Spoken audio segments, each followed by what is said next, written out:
제9가 제목이 뭐지요? 제9가 설득력 있는 증거. 예. 가장 설득력 있는 증거에 대해서 오늘 공부를 하도록 하겠습니다.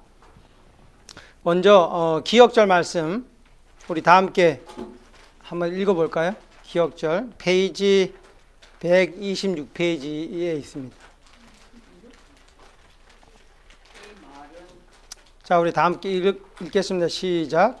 이 말은 스스로 함이 아니요 그 해의 대제사장이므로 예수께서 그 민족을 위하시고 또 그 민족만 위할 뿐 아니라 흩어진 하나님의 자녀를 모아 하나가 되게 하기 위하여 죽으실 것을 미리 말씀이로라. 요한복음 11장 51절 52절 말씀입니다. 네, 오늘 그 총 제목에서 그 가장 설득력 있는 증거가 무엇이냐? 우리가 그 이번 과정의 제목이 하나님 안에서 하나됨인데, 우리가 이 지난주에는 무엇을 배웠냐면은, 우리가 이 그리스도 안에서 연합에서 교리의 연합이 중요하다는 것을 공부했습니다. 이번 주는 그 교리가 어떻게 삶으로 표현되어야 함의 중요성에 대해서 공부하는데 특별히 교회의 연합과 사명에 대해서 초점을 맞출 것입니다. 이 교회의 연합이 우리가 하나님의 자녀라는 것에 가장 설득력 있는 증거가 될 것입니다. 그 교회가 정말 연합하고 있는가?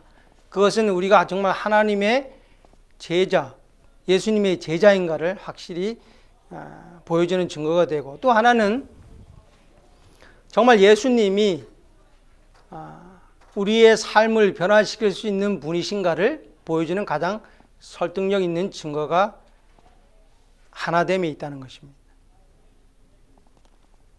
그래서 오늘 특별히 그 문제에 대해서 함께 연구해 보도록 하겠습니다.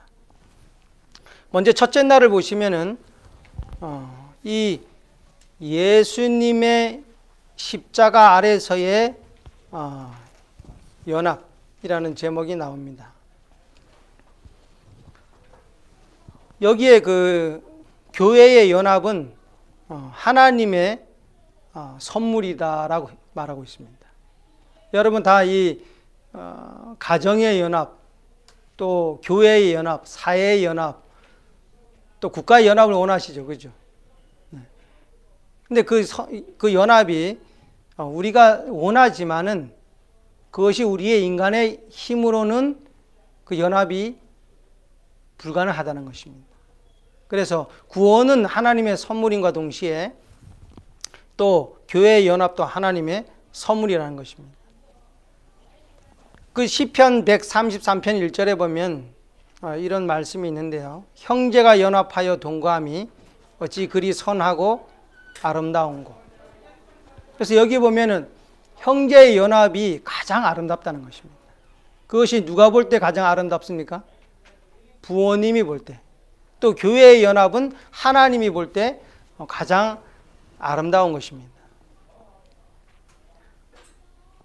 근데 이 교회의 연합은 그 성경 본문에 보면은 그리스도의 죽음과 부활을 통해서 이루어진다고 했습니다.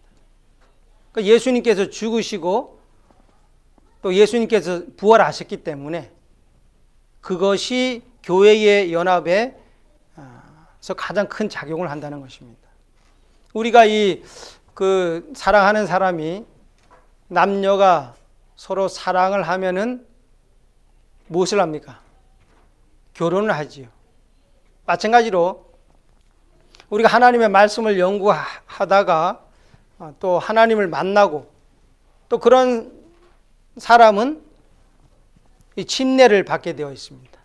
침례는 하나님을 사랑한다는 하나의 증표가 되는 것입니다. 결혼도 마찬가지예요. 우리가 결혼 안 하고도 살 수 있지만 정말 남녀가 연합하여 하나가 되면은 결혼을 통해서 사랑한다는 것을 알리는 것입니다. 그래서 이 요한복음 11장 51절, 52절 우리가 오늘 기억절에서 읽었습니다. 그 가야바가 그는 비록 믿지는 않았지만은 그 예수님의 죽으심은 유대인뿐 아니라 흩어진 하나님의 자녀를 이렇게 하나 되게 한다는 것입니다. 흩어진 자녀들은 이제 이방인들을 말합니다. 그래서 예수님의 죽으심은 이 유대인과 또 이방인들을 하나로 만드는 역할을 하고요. 또 에베소서 1장 7절로 10절에 보면은 우리가 그의 피로 구속 곧 제사함을 받았다고 하면서 그 하늘에 있는 것이나 땅에 있는 것이 다 그리스도 안에서 통일되게 하려 하심이라고 말씀하고 있습니다. 그러니 이 두 성경절의 공통점은 뭡니까? 그분의 죽으심이 유대인과 이방인, 더 나아가서는 그 하늘과 땅을 연결시키는 하나의 고리가 된다는 것입니다.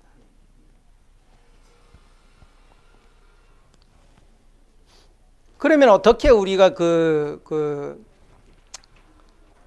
정말 유대인과 이방인이 하나가 될 수 있을까요? 우리는 이 온 나라와 족속과 방언 백성에게 복음을 전해야 되는데 다 이렇게 나라가 많고 족속이 많고 방언도 많습니다. 어떻게 이렇게 하나가 될 수 있을까요? 제가 여러분이 워싱턴에 가면은 자연사 박물관이 있습니다. 혹시 가보신 분 계십니까? 자연사 박물관. 워싱턴에 있는. 네, 네. 미국에 사신 분들은 잘 안 가시더라고. 근데 제가 이제 미국 워싱턴에 있는 자연사 박물관을 갔는데 거기에 호프 다이아몬드라고 있습니다. 45캐럿이나 되는 큰 호프 다이아몬드가 있는데 많은 사람들이 거기를 다 가요. 저도 이제 가족과 함께 갔다 왔고요. 거기 가면은 온 세상의 사람들이 그 자연사 박물관을 방문하면 호프 다이아몬드를 보러 옵니다. 왜 그 작은 이 다이아몬드에 사람들이 매력을 느낄까요? 근데 그 다이아몬드가 이 블루 다이아몬드인데 파란색인데 이것이 돌아가면서 빛을 발합니다. 모든 면에 빛을 발해요. 근데 사람들이 그것의 매력에 빠져서 다 보는 것입니다.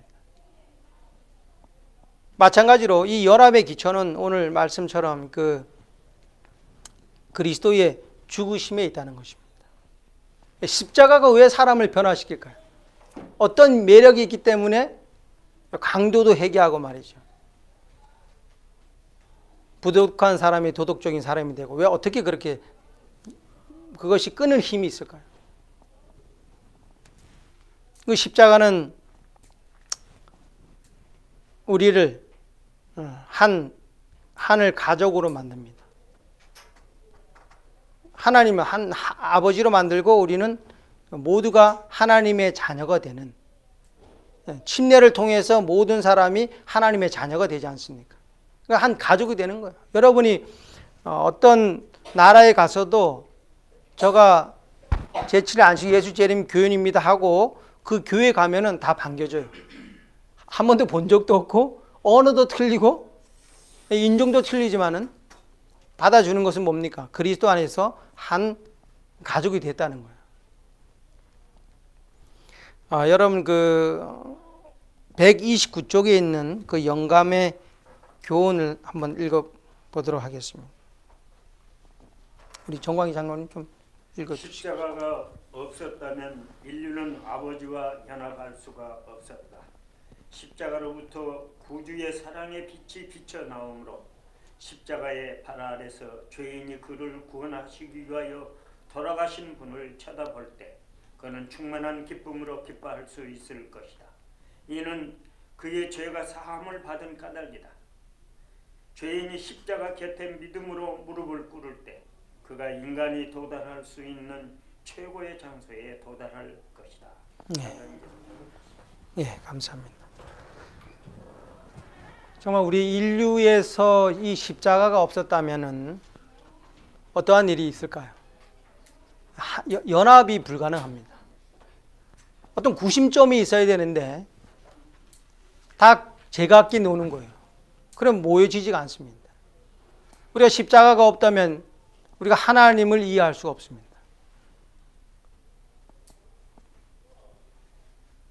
근데 예수님을 통해서, 십자가를 통해서 하나님의 마음이 어떤지를 우리가 이해를 할 수 있는 거예요.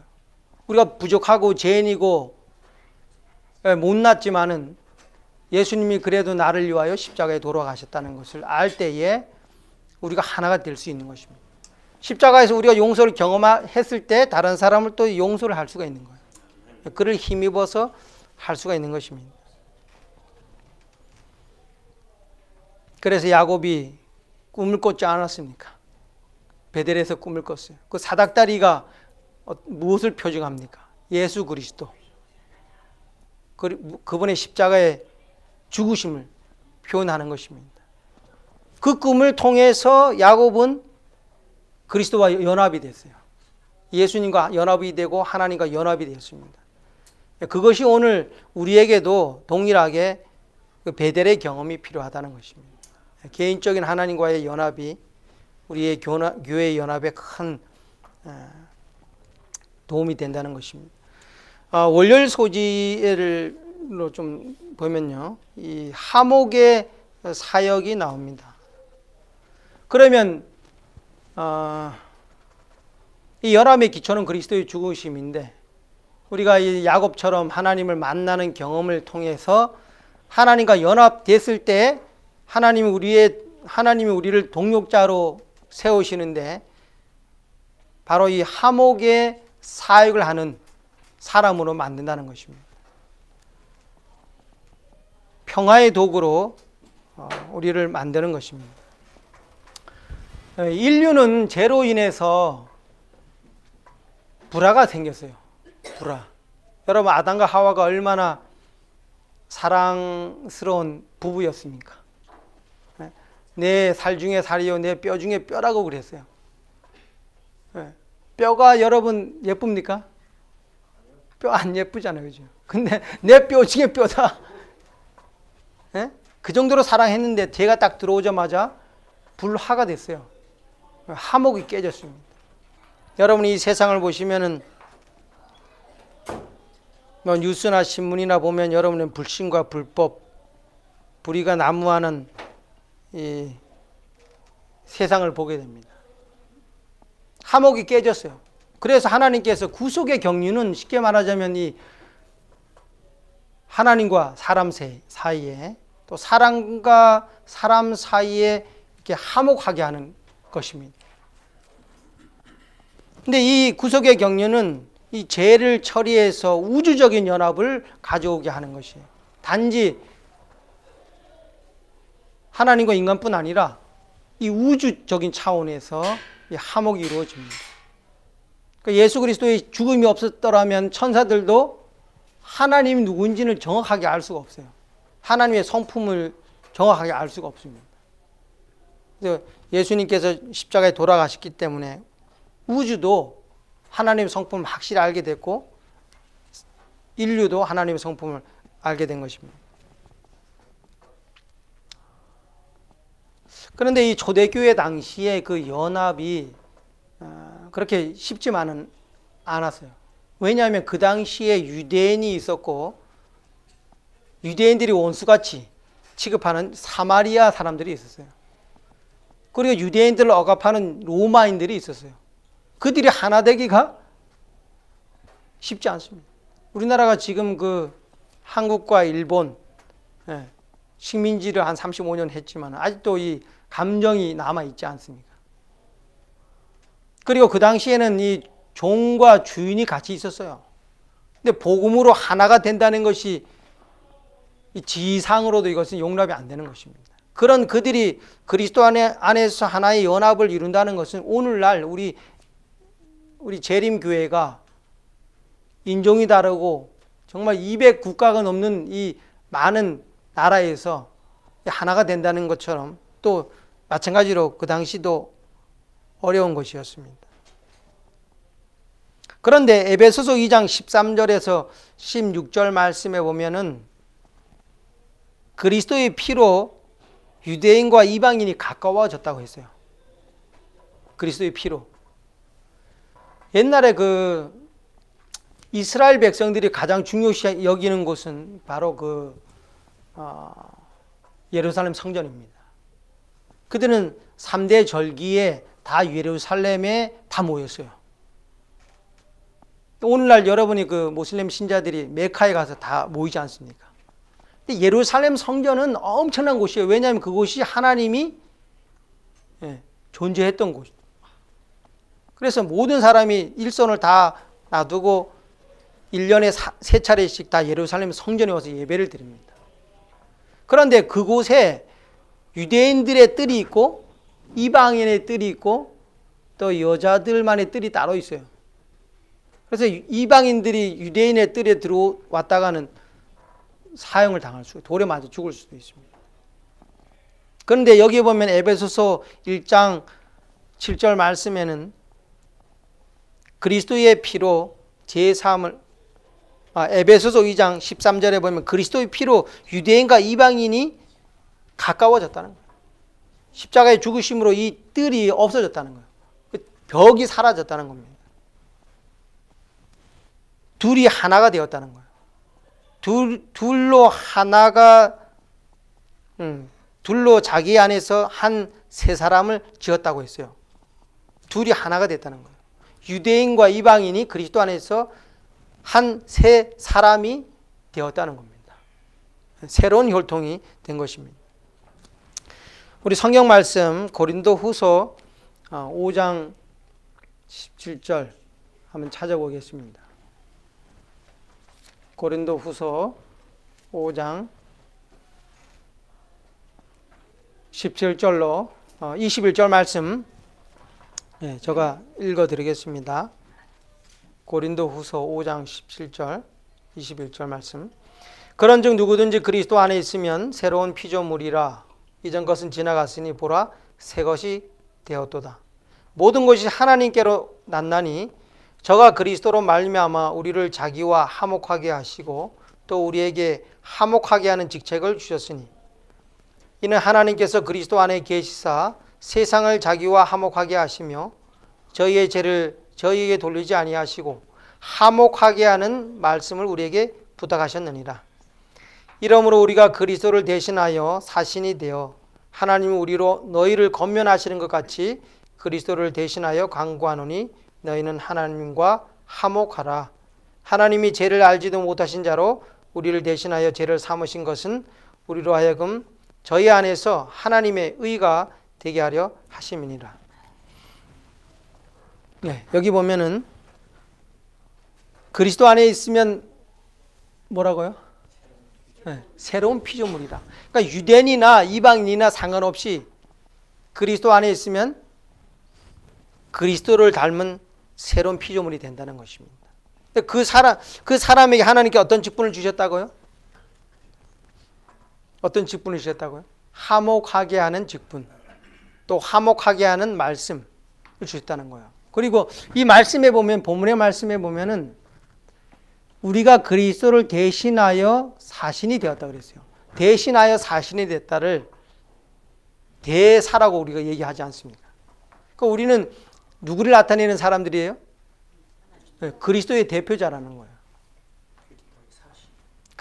그리스도의 사신이라는 것입니다.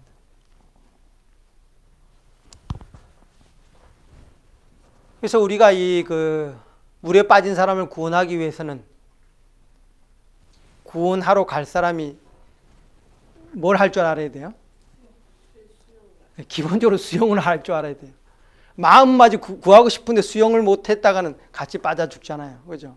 마찬가지로 우리가 화목하게 하기 위해서는 우리가 일단은 하나님과 어떻게 해야 될까요?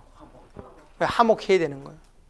다른 사람은 화목하게 하려고 노력을 하지만 하나님과 내가 화목되지 않으면 그런 직책이 와도 부담스럽다는 것입니다. 그래서 우리가 이 하나님과 화목하고 우리가 화목의 직분을 잘 감당할 때에 그리스도께서 우리의 구주와 구원자이심을 세상이 보게 된다는 것입니다. 예, 세상 사람들은 교회가 무엇을 하는지 관심 있을까요? 없을까요? 별로 없지만은 교인들이 뭘 하는가에 대해서 상당히 교인이 잘못하면 어떻게 해요? 그거는 아주 그냥 크게 비난한다는 것입니다. 그래서 오늘 우리가 자신과 하나님과의 화목, 또 가족과의 화목, 이익과 함께하는 화목, 이것이 중요하다는 것입니다. 그래서 영감의 교훈을 보면은 그리스도의 영의 물듦이라는 제목인데요. 그들에게 필요한 것은 그리스도의 영으로 물드는 것이다. 그들이 그분의 능력을 의지한다면 그들은 그분과 평화를 누리게 될 것이며 그 후에 그들은 그 동료 일꾼들과 더불어 화목할 수 있는 좋은 길에 들어설 것이다. 그러니까 우리가 지금 좀 동료들하고 좋지 않은 관계도 우리가 하나님과 화목하고 그렇게 산다면 어떻게 돼요? 화목할 수 있는 좋은 길에 들어선 거라는 거예요. 좋은 길에 들어섰다는 것입니다. 우리가 날마다 하나님과의 개인적인 관계로 또 하나님과 화목하고 그럴 때 우리가 이웃에게 하나님과 화목할 수 있도록 할 수 있다는 것입니다. 우리 셋째 날 실제적인 연합을 좀 공부를 해보겠습니다. 실제적인 연합. 제가 그 필리핀에 있을 때 한 그 회사의 모토를 봤어요. 근데 그 모토가 얼마나 멋있는 모토인지, 어떤 모토였냐면 영어로 이렇게 써져 있었어요. One for all, all for one. 그 말이 이 회사 취직하면 살겠구나 이런 생각이 들 정도로 뭡니까? 한 사람은 모두를 위해서 하는 것이고 모든 사람은 한 사람을 위해서 하는 것이다. 만약에 우리가 이 교회가 그런 태도와 정신과 오늘 목사님이 그 태도와 마음에 대해 중요성에 대해서 말씀하셨는데 그런 마음이 있으면 그 공동체는 살아있는 것입니다. 한 사람이 어려움이 있을 때 모든 사람이 다 지원하고 또 한 사람은 모든 사람을 위해서 자기가 할 수 있는 걸 최선을 다하는 것입니다. 그래서 에베소서 5장 1절에 보면은 하나님을 본받는 자가 되라고 했습니다. 하나님을 본받는 자가 되라. 그리고 엘렌 지 화이트는 모든 그리스도인은 예수님이 이 지상에서 보이신 삶을 본받아야 한다. 예수님을 본받으라고 했어요. 사도 바울은 빌립보 교인에게 너희 안에 이 마음을 품으라 곧 그리스도 예수의 마음이라고 했어요. 그러니까 이 성경이 공통적으로 얘기하는 것은 그리스도를 본받으라는 것입니다. 여러분이 그리스도를 본받는 것에 대해서는 말하지 않아도 여러분이 잘 아실 것입니다. 그리스도께서 하신 것처럼 그렇게 하라는 것인데요. 여기 그 성경 두 구절이 나오는데 에베소서 4장 25절에서 5장 2절과 골로새서 3장 1절에서 17절 이 기억절이 긴데요. 거기에 보면은 우리가 어떻게 인간관계에서 일상생활에서 어떻게 행동을 해야 되는가에 대해서 나왔는데 제가 이렇게 그 두 성경 성구를 비교해 보니까요. 동일한 내용이 있어요. 에베소서 4장이나 골로새서 3장에 보면은 첫 번째는 서로 거짓말하지 말라는 것이에요. 서로 거짓말하지 말라. 그 다음에 두 번째는 서로 용서하라는 말이 나와 있어요. 그리고 서로 불쌍히 여기고 용납하라. 그러니까 이 비슷한 맥락이에요. 사회생활에 있어서 이것이 참 중요하다는 거예요. 거짓말 안 하는 거 중요합니까? 네. 거짓말 했다간 만우절에도 하면 안 될 것 같아요. 거짓말 그게 사람 속이는 거잖아요. 그리고 그것은 거짓말은 시초가 누굽니까? 사단이에요. 거짓말을 당연히 하면 안 되고 그 다음에 서로 용서하라고 했습니다. 인간관계에서 우애가 또 여러 가지 문제를 야기할 수 있어요. 다른 사람의 본심을 우리가 모르기 때문에 우리 생각으로 그냥 생각을 하기 때문에 오해가 생기는데, 서로 용서할 때 그런 오해도 다 해결되고 서로 용납하라는 것입니다. 그래서 매일의 삶에서 예수님을 보여주라고 말하고 있는데요. 여기 보면은 이제 그 132쪽에 보면은 그 밑에서 네 번째 줄 이런 글이 있습니다. 분노의 순간 찾으셨어요? 분노의 순간 나타내는 인내, 긴장과 갈등 중에 드러나는 통제된 삶, 참을성 없고 거친 언사에 대응하는 온화한 태도는 예수님의 정신이 우리에게 깃들어 있다는 표징들이다. 왜냐하면 그분은 우리가 본받아야 할 분이기 때문이다. 그래서 우리가 그러한 삶을 산다는 것은 우리에게 누구를 보여줘요? 그리스도를 보여준다. 최소한도로 우리의 생각이 이 땅에 머물지 않고 하늘에 있다는 것을 보여줍니다. 우리가 외모를 좀 치장을 해야 됩니까? 네. 해야 되죠. 그리스도인은 좀 해야죠. 그죠? 단정하게. 비싼 건 아니에요. 단정하게 하고. 그보다도 우리가 내적인 것을 추구하는구나. 이렇게 다른 사람들이 생각할 수 있는 그런 삶을 살라고 말하고 있는 것입니다. 우리가 참 쉽지 않아요, 이거. 분노의 순간에 말이죠. 인내하는 거. 또 이렇게 말 한마디가 이게 탁 갑자기 이렇게 들어가지고 말이죠. 갑자기 혈압이 올라가지 않습니까? 그때 이렇게 컨트롤하는 거. 말하지 않고. 이제 오해가 되는 거. 그리고 또 참 온화한 태도. 말만 잘 하면은 참 모든 것이 이렇게 잘 될 것 같아요. 그래서 이 실제적인 연합은 갈라디아 2장 20절을 말씀해 보면 내가 산 것이 아니요 그리스도께서 내 안에 살았다. 사신 것이라고 했습니다. 그리스도께서 내 안에 살 때 우리가 실제적인 삶이 나온다는 것입니다. 그러니까 그분을 우리의 그 운전대를 그분에게 드리는 겁니다. 그래서 예수님, 제가 운전했는데 잘 안 됩니다. 저희 인생의 운전대를 주님께 드려오니 주님께서 저 대신 운전해 주십시오 하면은 그 운전이 사고 날까 안 날까요? 안 나요. 예수님은 최고의 드라이버시라. 그래서 그리스도께서 내 안에 사는 연습, 날마다 그렇게 하게 되시기 바랍니다.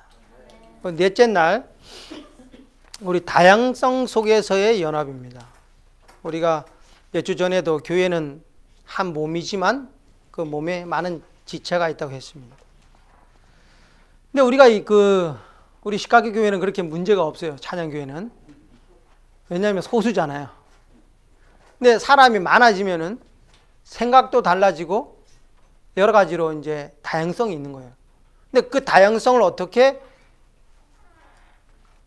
반응하느냐, 어떻게 받아들이냐에 따라서 문제가 될 수도 있고 또 이제 진보될 수도 있는데요. 이 로마 교회도 그 당시에 유대인도 있었고 또 이방인들도 있었고 종과 자주자 많이 있었어요. 다양했어요. 그리고 또 뿌리 깊은 분열도 있었어요. 근데 그 로마서 14장 15절에 보면은 서로에 대해서 관용하고 인내하라고 얘기했습니다. 그러니까 보통 문제는 큰 문제가 되지 않아요. 그러니까 예수님이 나를 위해 십자가에 돌아가시고 우리의 구원이 선물이고 믿음으로 말미암아 구원을 받는다. 이것은 공통적인데 그런 것은 문제가 되지 않아요. 그런데 교회 피아노, 예를 들어서 교회 피아노를 오른쪽에 둘까 왼쪽에 둘까 싸우다가 교회가 반토막이 난다는 거예요. 이 구원과 관계없는 자기의 취향에 따라서 이게 교회가 나눠지고 또 집안도 마찬가지예요. 그래서 어떻게 보면은 그것은 아무것도 아니고 넘어가면 되는 것인데 그것을 꼭 해결하려고 하는 것 때문에 문제가 되기 때문에 우리가 그리스도의 죽으심을 깊이 명상하는 가운데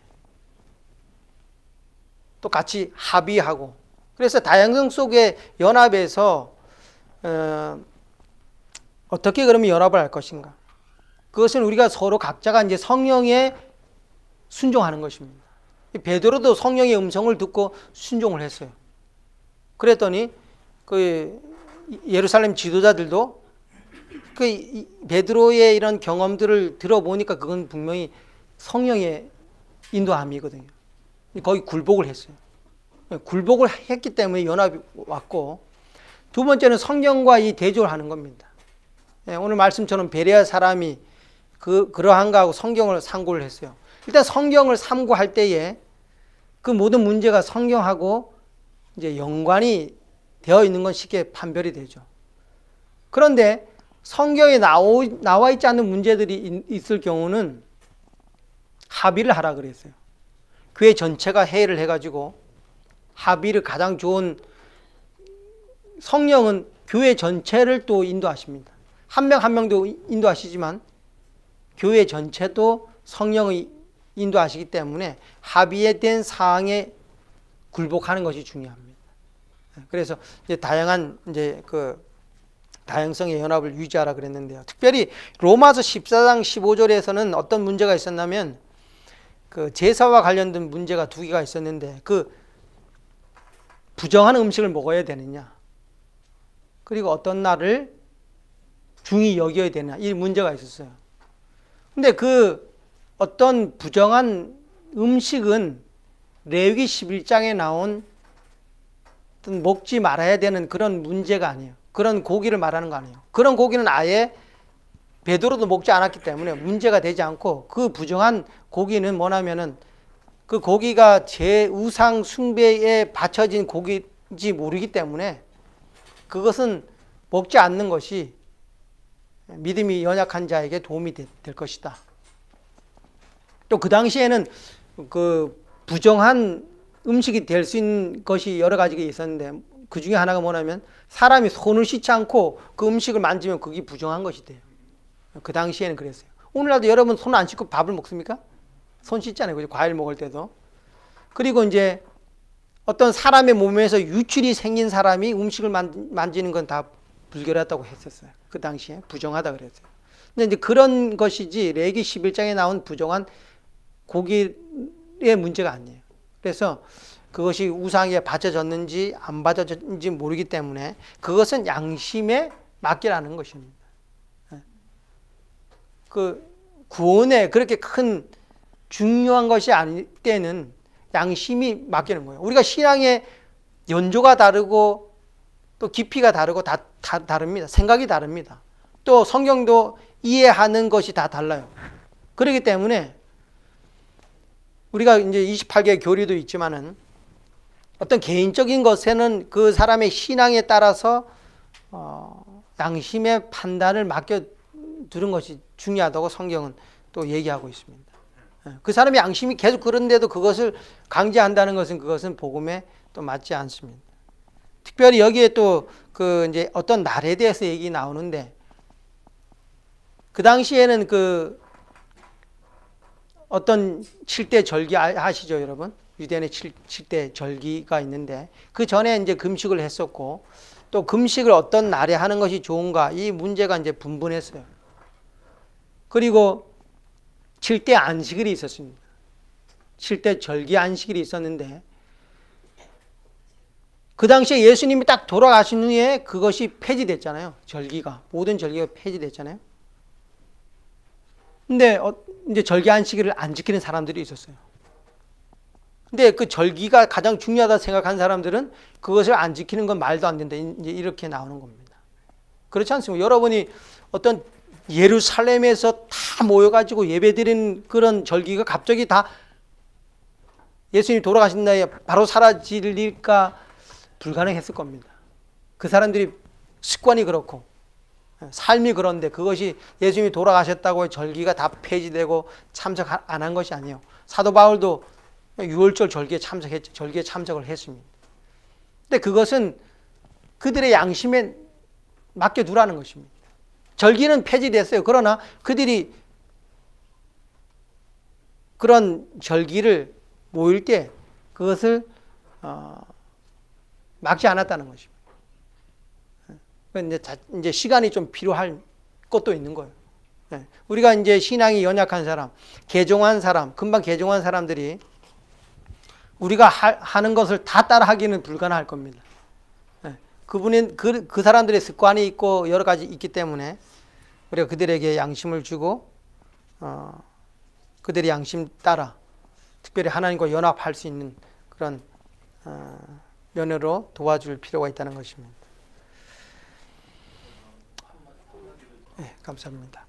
그래서 이제 우리가 이제 큰 주제, 구원에 관한 큰 것에 대해서는 우리가 다 이제 쪽으로 생각을 하지만 사소한 문제, 그런 것들은 양심에 맡겨두는 것이 옳다고 이야기하고 있습니다. 다섯째 날, 사명에 있어서의 연합.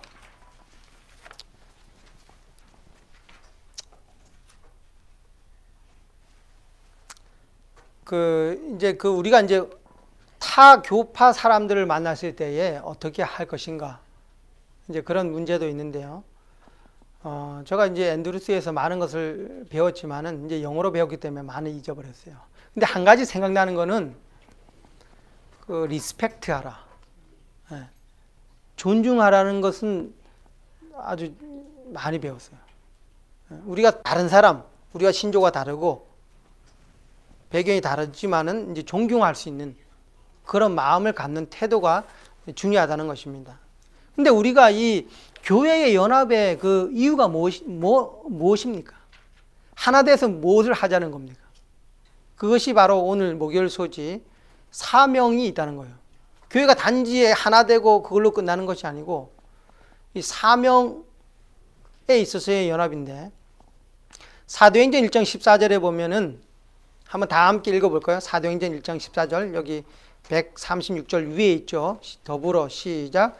더불어 마음을 같이하여 오로지 기도에 힘쓰더라.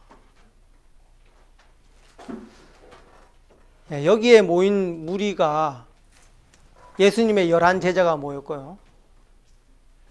또 여제자들이 모였고, 또 예수님의 모친이 모였고, 예수님의 아우들이 모였습니다.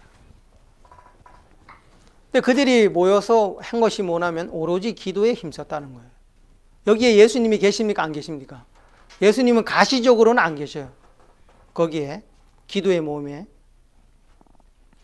그런데 최후의 만찬에 보면 예수님이 가시적으로 계시는데도 그들이 서로 누가 높냐에 따라서 싸우고 있었어요.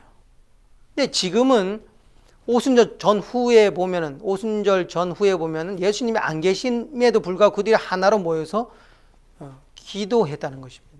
상당히 큰 변화 아닙니까? 이 복음이 가져올 수 있는 상당히 큰 것인데, 우리가 여기 보면 오로지 기도에 힘쓰더라. 여러분 한번 기도에 힘써 보신 적 계십니까? 이 베드로와 예수님의 제자들은 기도하면 어떻게 됐어요? 졸았어요. 힘쓰다가 그냥 졸았어요. 조는 이유가 뭡니까? 힘을 안 썼어요. 계속 그동안 힘을 안 썼어요. 그러니 힘을 안 쓰면 뭐가 없어요? 뭐가 없어요? 힘이 없으면. 사람의 몸에 힘이 없으면 뭐가 없어요? 근육이 없어요. 영적인 근육이 중요한데, 기도에 힘쓰면 영적인 근육이 붙어요. 예배도 습관적으로 계속 다니면 뭡니까? 근육이 붙어요. 저희 아들이 이제 3일 때 이제 신학과를 갔는데요. 아침 예배를 드렸어요. 그런데 우리 아들이 뭐 다른 건 모르지만 한 가지 잘한 건 있는데 뭐냐면 아침 예배 8시 하면은 눈을 비비고도 와서 졸아요. 그건 계속 했어요, 매일. 우리 딸들은 좀 안 나올 때도 있었던 것 같은데. 근데 신학가에 가면 이제 새벽 기도가 있거든요. 거기는 쉽게 참석한다 그러더라고요. 근데 이게 근육인데 우리가 이게 말씀을 보는 것도 근육이 있어야 돼요. 그리고 기도하는 것도 힘쓰고 말씀을 보는 것도 힘쓰고 또 교회 다니는 것도 습관화되고 이 습관이 상당히 무섭습니다. 그래서 우리가 어려움에 이렇게 넘어져도 말씀과 기도하는 사람은 그게 빨리 일어나요. 그래서 이 베드로가 계속 기도하면 졸던 사람이 열흘 동안 어떻게 했어요? 기도에 힘을 썼습니다. 근데 10일 동안 기다렸을 때 그들이 무엇을 했을까요? 여기 보면 오로지 기도에 힘썼다 그랬어요. 근데 우리가 이제 우리가 이제 쉽게 이제 말의 중요성에 대해서 좀 생각을 해보면 우리가 이제 같이 기도하면서 여기도 나오지만은 베드로가 잘못을 했잖아요. 부인했잖아요. 그리고 도마는 예수님이 부활했는데 의심했고 요한과 야고보는 가장 높은 지위를 달라고 얘기했고 마태는 이전에 멸시받는 세리고 이런 얘기가 한마디만 나왔으면 어떻게 됐을까요? 그 기도회가 어떻게 됐을까요? 기도회가 아니고 완전히 이거는 뭐 말싸움이 됐을 겁니다. 그러니까 이 말에 대해서 상대히 통제를 했다는 거예요. 기도를 했다는 것입니다. 그들의 마음에는 뭐가 있었어요? 사도행전 1장 8절 너희가 성령을 받으면 온 유대와 예루살렘과 온 유대와 사마리아 땅까지 이르러 내 증인이 되리라. 또 마태복음 28장 18절에서 20절 말씀에 보면 뭐예요? 너희는 가서 온 족속으로 제자를 삼으라. 그 하나님의 예수님이 주신 사명이 있었어요. 그 사명을 어떻게 할 수 있을까? 네. 모인 무리들이 몇몇 연인과 부족한 품성의 결함이 많은 남자들 몇 명이에요. 이 사람들이 어떻게 온 세상에 복음을 전파할 수 있겠습니까? 그들은 그 부담에 압도된 거예요. 그래서 할 수 있는 건 하나님께 매달리는 것뿐이 없었어요. 그래서 기도를 했더니 사랑하는 마음이 생긴 거예요. 사랑은 허다한 허물을 어떻게 한다 그랬어요? 네, 덮는다 그랬어요. 그러니까 그 문제는 있지만 그것이 더 중요한 게 아니고 우리에게 사명을 맡겼기 때문에 그 사명을 감당하기 위해서는 어떻게 돼요? 연합을 해야 됩니다.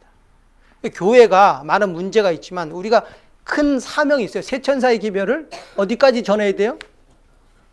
네, 나라와 민족과 방언과 백성에게 전해야 됩니다. 온 세상에 전파해야 돼요. 한 발자국도 못 나가잖아요. 싸우면. 연합이 필요한 것입니다. 그들이 한 것이 10일 동안 그들이 자기의 죄를 고백하고 회개하고 하나님과 하나 되기를 갈망했다는 겁니다. 우리가 어떤 교회라든가 이 시카고 찬양교회가 비록 작지만 우리가 우리의 죄를 고백하고 회개하고 하나님과 하나 되기를 갈망하면 하나님께서 그분의 일을 이루시도록 능력을 주실 것입니다. 우리가 이 정말 연합의 중요성, 연합의 필요성을 알고 정말 연합을 원하는가 이것이 중요한 것 같아요. 정말 내가 하나님과 연합을 원하는가? 우리 교회가 하나 되기를 원하는가? 원한다면 희망이 있는 것입니다. 이제 그 사도행전 37쪽에 보면 이런 말씀이 있어요. 그들이 이제 10일 동안 무엇을 했는가? 사도행전 37쪽 여러분이 136쪽에 중간 단락에 있습니다. 그러나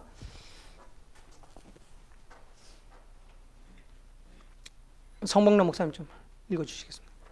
이 준비의 날들은 깊이 마음을 살피는 날들이었다.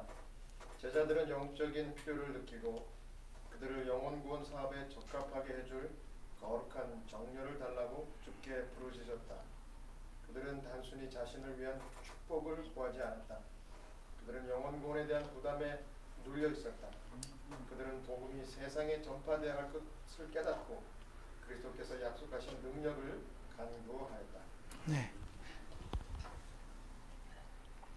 사도행적 48쪽 137쪽에 있는 내용인데요. 그 예언의 신에 다 나오지 않았기 때문에 제가 좀 찾아서 덧붙여서 읽겠습니다. 모든 그리스도인들은 그의 형제들에게서 하나님의 사랑과 자비가 나타난 것을 보았다. 한 가지 관심사가 널리 보급되었으며 한 가지 경쟁적인 주제로 다른 모든 문제들은 사라졌다. 신자들의 포부는 그리스도와 같은 품성을 나타내고 그분의 나라를 확장시키기 위하여 수고하는 것이었다. 신자들의 포부가 말이죠. 그리스도의 품성을 나타내고 그분의 나라를 확장시키는 것을 위하여 수고하는 것이었다는 것입니다. 그러니 그들이 남의 그 결점이나 부족을 얘기할 겨를이 있겠습니까? 없겠습니까? 하나님의 성품을 나타내고 그리스도의 나라를 확장하는 것이 그들의 마음에 꽉 차 있었기 때문에 다른 사람에 대해서 어떻게 뭐라고 얘기할 그런 그것이 없었다는 것입니다.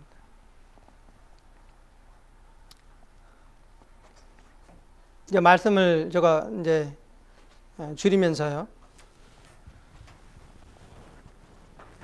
우리가 이 가장 중요한 것은 서로 존중하는 문화. 가족이나 형제 자매나 교회나 사회나 국가가 서로 존중하는 것입니다. 그럴 때 서로가 잘 되는 것입니다. 윈윈 법칙이라고 알지 않습니까? 다른 사람을 못되게 하면 자기가 잘 될 것 같지만 결코 그렇지 않습니다.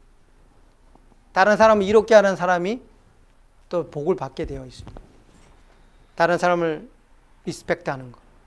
그리고 우리가 이 오늘 그 가정 공부에 처음에 보면 그림이 나오는데 모든 사람이 십자가를 보고 있지 않습니까?